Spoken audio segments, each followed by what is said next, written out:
right, everyone, it's that time of year again. We need to talk about your rowing form. This is the machine that's going to show up at all levels of competition and all places of competition. When we do things online, there's a pretty good chance they're going to ask you to have a rower and therefore be good on the rower. So today in this video, what I want to do is identify the most common fault that we see, show you how to fix it, and then give you a little bit of a bonus tip that shows you how to get the most out of it.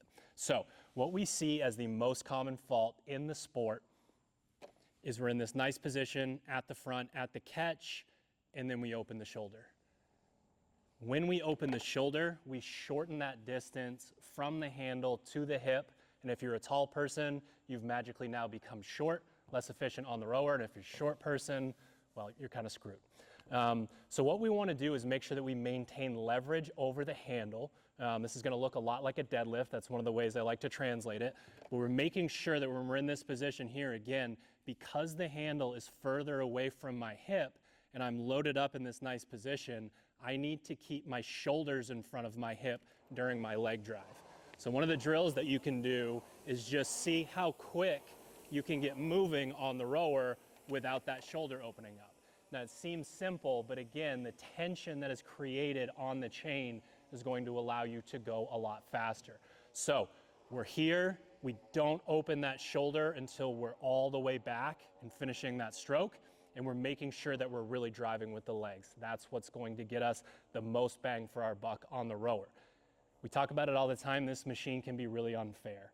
When I'm on a C2 bike, when I'm on an Echo bike, when I'm out running, so much of what I'm doing is about my fitness and my effort level. This screen right here is really rude, okay? You can have a high fitness level, you can be putting in a ton of effort, and it can still show a pretty slow speed compared to the effort that you're putting in if you're not being efficient. So once we've figured that out, once we've gotten comfortable with that and really staying out over until we've finished here, that's when we can talk about how to make sure that we maximize the most out of each stroke. This is something that we've learned a lot from the rowing specific community, and that is thinking about creating a ton of tension at the catch like you would in the bottom of a squat, so much so that you're uncomfortable enough to almost recoil and use that stretch reflex at the front. So I've finished my stroke here. I'm going to get upright, I'm going to let the arms go, and then as I'm coming back here, I want to feel tension. I want to feel it in my posterior chain. I want to feel really tight. I want to be reaching so I have that long stroke, and then naturally sort of have a bounce there. So one of the things that we see a bunch within the rowing is we sort of come back here and we get comfortable. We lead with those shoulders again, like we said that we didn't want to do. So we want to make sure that we're getting back here and everything is tight so we feel like we can have kind of that recoil there.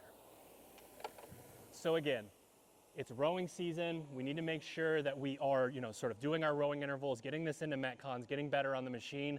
And a lot of that has to do with being efficient in your stroke.